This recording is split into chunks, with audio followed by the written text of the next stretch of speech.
How to delete a WordPress theme.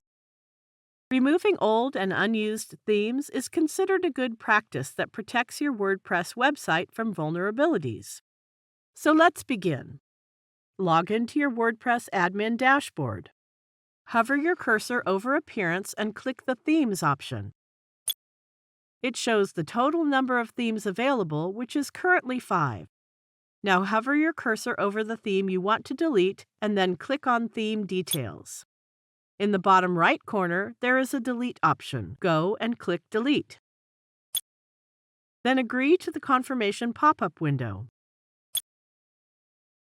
Scroll up and see a total of 4 themes are remaining now. 1 theme has been deleted.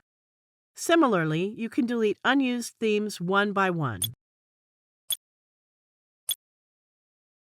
I hope you find this tutorial helpful. Thank you for watching.